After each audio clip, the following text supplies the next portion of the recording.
नमस्कार दोस्तों, मैं हूं मुस्कान। आप देख रहे हैं हरियाणा न्यूज़ 18 और आपको लाइव तस्वीरें दिखाई जा रही हैं हरियाणा करनाल के सेक्टर 12 से चैम्बर के पास। और साथ ही में आपको बता दिया जाए, एक दिल दहला देने वाली तस्वीर जो कि एक मामला सामने आया, जिसमें एक बुजुर्ग व्यक्ति थे, आर्मी से रिटायर्ड थे, मोदीपुर से रहने वाले हैं, घरोंडा में जो कि पड़ता है। उनके साथ एक बहुत बड़ा अन्याय जो किया हुआ था। 2011 में जो किया उन्होंने अपने छोटे से पोते के लिए कुछ पैसे जो कि जमा कराए थे, 50,000 के करीब जो कि है पैसे बताए जा रहे हैं उन्होंने जमा कराए थे। लेकिन एक व्यक्ति था, पोस्ट ऑफिस था, वहाँ पर जो किया काम करता था, सरकारी जो कि काम करता था, उसने जो किया बहुत बड़ा अन्याय उनके साथ किया। पैसे जमा करवा दिए, लेकिन 2 दिन बाद ही जो किया पैसे उसने निकाल लिए।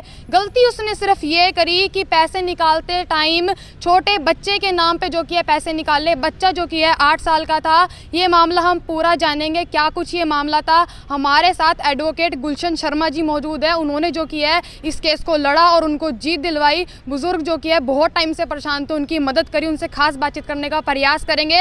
मेरी आपसे यही अपील, इस खबर को ज़्यादा से ज़्यादा शेयर करें और साथ ही में अपने आसपास जो भी लोग हैं उनसे जो भी काम करवाते हैं उसकी रसीद जरूर लें और कोई भाईचारे में ना चलकर अपने काम को अच्छे से जरूर करवाएं। जी नमस्कार जी। ये जो बुजुर्ग आदमी है गांव मोदीनपुर के रहने वाले हैं। इन्होंने 2011 में एक डाकखाने में एक एफडी कराई थी अपने पोते के नाम 50,000 रुपये की। और उन पैसों को जमा कराने के बाद जब मैच्योरिटी का टाइम आया तो ये उनको पैसे को लेने के लिए गए, तो वहाँ जाकर पता चला इन्हें कि आपके तो पैसे जमा है ही नहीं, आपने जमा कराए थे 2 दिन के बाद ही विड्रॉ कर लिए थे। जबकि इनका कहना यह है कि भाई मैं तो जमा कराने के बाद आज तक डाकखाने में कभी गया ही नहीं, आज ही आया हूँ क्योंकि मैं चोर हो चुकी है इसलिए मैं आ गया हूँ। तो इन्होंने पुलिस में दरखास्त दी। वहाँ पर इन्वेस्टिगेशन के दौरान ये पता चला कि उन्होंने ऐसे ही वो और लोगों के साथ भी करते थे। कौन था जिन्होंने ये करा? वो डाकखाने मोदीनपुर डाकखाने में ही तैनात थे, नंदलाल नाम का एक सरकारी कर्मचारी है। वो क्या करते थे कि ऐसे ही लोगों की वो कराते थे, वहाँ पे पैसे जमा होते थे और उन पैसों को अपने लिए यूज़ कर लेते थे, अपनी वाइफ के नाम प्रॉपर्टी खरीदते थे। और जब वो आदमी उनसे हिसाब किताब मांगता था तो उनको थ्रेट करते थे, और जब वो थ्रेट पर भी नहीं उनकी बात मानते थे तो उनको पिटवा भी देते थे। तो कुछ लोग ऐसे ही कि कोर्ट कचहरी के चक्कर में कौन पड़े, पीछे हट जाते, बैकआउट कर जाते थे। मगर इन्होंने हिम्मत दिखाई, इनको भी धमकियाँ आई तो इन्होंने पीछे नहीं हटे। तो इन्होंने कार्रवाई की और फिर पता लगा कि भाई ये बहुत से लोगों के साथ ऐसे फ्रॉड कर चुके हैं। फिर धीरे धीरे जिनके साथ फ्रॉड हुए वो लोग सामने आने लगे, तो उन्होंने आकर अपनी स्टेटमेंट दी कि हमारे साथ भी ऐसा हुआ। तो उनका कहना ये था कि भाई इनके पोते ने खुद ही पैसे जमा निकलवा लिए। तो जबकि कोर्ट में फिर ये बात रखी गई है कि एक 8 साल का बच्चा, कौन सा लॉ ये कहता है कि 8 साल के बच्चे को ये अथॉरिटी देता है कि वो विड्रॉ कर सके। तो उसने जल्दबाजी में कहीं ना कहीं कोई गलती कर बैठता है, तो उसने ये गलती की कि उसके बच्चे के नाम से ही विड्रॉ कर दिए, जबकि 8 साल का बच्चा विड्रॉ कर नहीं सकता। तो ये बात हमने कोर्ट में रखी और उन्होंने भी अपनी दलीलें पेश की। आखिरकार कोर्ट ने मामले को समझते हुए दोषी पक्ष की दलीलों को नामंजूर करते हुए हमारी दलीलों पर इंसाफ की मोहर लगा दी। और आखिरकार आज फैसला आया है और फैसले में उसको हर ऑफेंस में 6 साल की सज़ा रखी गई है। 2 ऑफेंसेस में उनको 2-2 साल की सज़ा की गई है। कब आया था आपके पास ये केस? जी, ये मेरे पास मैटर आया 5 जुलाई को।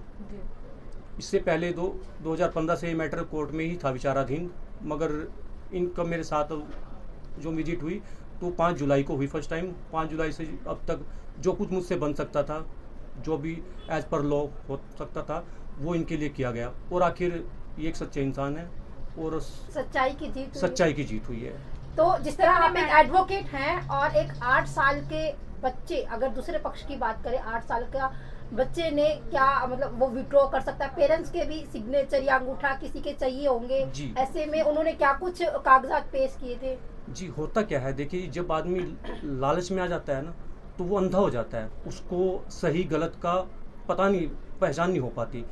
क्योंकि जब उसने जो पैसे जमा कराने के लिए गए तो इन्होंने कहा कि मेरे पोते के हैं, तो उस समय ये वो उस चीज़ को भूल गया कि उसकी एज क्या है क्या नहीं। सिर्फ वो तो लालच में अंधा था, उसने तो ये था जैसे मैं फ्रॉड करता आ रहा था पहले से, ऐसे ही ये उसने अपने डिफेंस में 2-3 बात की, एक रसीद तैयार कर दी कि ये विड्रॉ कर ले। मगर वो इस जल्दबाजी में ये भूल गया कि कहीं ना कहीं गलती, बहुत बड़ी गलती कर रहा है वो। उसके ये एज वाला फैक्टर उसके ध्यान में नहीं रहा।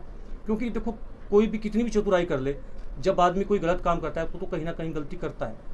लोगों से क्या कुछ अपील करना चाहेंगे इस तरीके के फ्रॉड से बचने के लिए? लोगों को यही कहना चाहूँगा कि भले कोई कितना ही विश्वास पात्र आदमी कहाँ पर धोखा खाता है, जहाँ पर आदमी विश्वास में अंधा हो जाता है।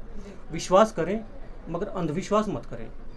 अगर कोई भी आदमी है, किसी के साथ आपका लेन देन है, किसी भी तरह के इस तरह आप ट्रांजेक्शन कर रहे हो, तो जो एक नियम होता है, कानून होता है, तो क्योंकि हम अगर कोई काम करते हैं तो बदले में हमें उसके एवज में कुछ एज ए प्रूफ मिलता है, तो उसको अपने पास जरूर रखें। विश्वास करें, अंधविश्वास ना करें। आए हैं लोग सामने, अपनी स्टेटमेंट दे के गए हैं। उनमें से बहुत से लोग ऐसे थे जो मजदूरी करते थे, 100-150 रुपये इकट्ठे करते थे और फिर अपने बच्चों के फ्यूचर के लिए उनको जमा करते थे, और फिर वो लोग क्या कर उन पैसों को ही हड़प लिए। तो उन आदमी पर, जो आदमी मान लो अपने आप को परेशानी में रख के अपने बच्चों के बेहतर फ्यूचर के लिए इतना कुछ कर रहा है, उनके साथ अगर ऐसा हो तो उन पर क्या गुजरती होगी। तो ऐसा किसी और के साथ आगे भविष्य में ना हो। अगर कोई ऐसा आपका फ्यूचर प्लान है बच्चों की सेविंग से, तो मैं यही बात कहता हूँ कि वो विश्वास करें, अंधविश्वास ना करें। अगर कोई मान लो आप 10 रुपये भी अगर कहीं पर जमा करा रहे हो तो उसके एवज में आप उनसे रसीद लें। ऐसा नहीं है कि ये मेरे चाचा का लड़का है, मेरे ताऊ का लड़का है, मेरे को कल रसीद मिल जाएगी, परसों मिल जाएगी, मोबाइल पे आ जाएगी। नहीं, आप पैसा जमा करा रहे हो इन हैंड, तो इन हैंड ही आप रसीद लो। जी, क्या नाम है सर आपका? गुलशन शर्मा।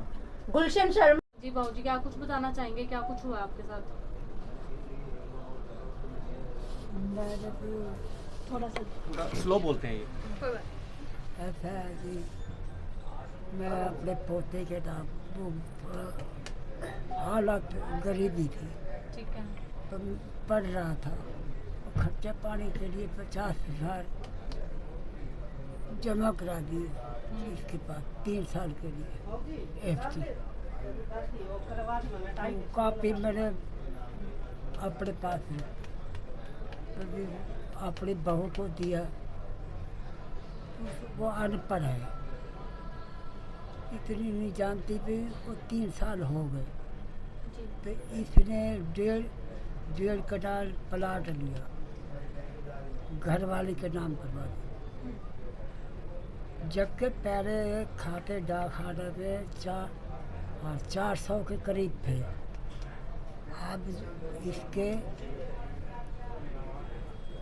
इसके डर की वजह से अब 100 खाता भी नहीं है वहाँ डाकखाना।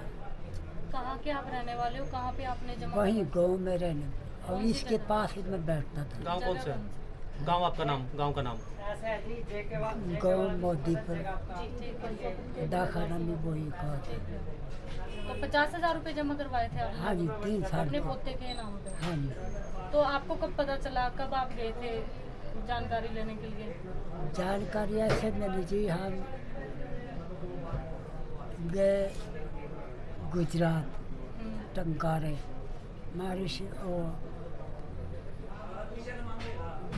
शिवरात्रि मनाने के लिए। जी।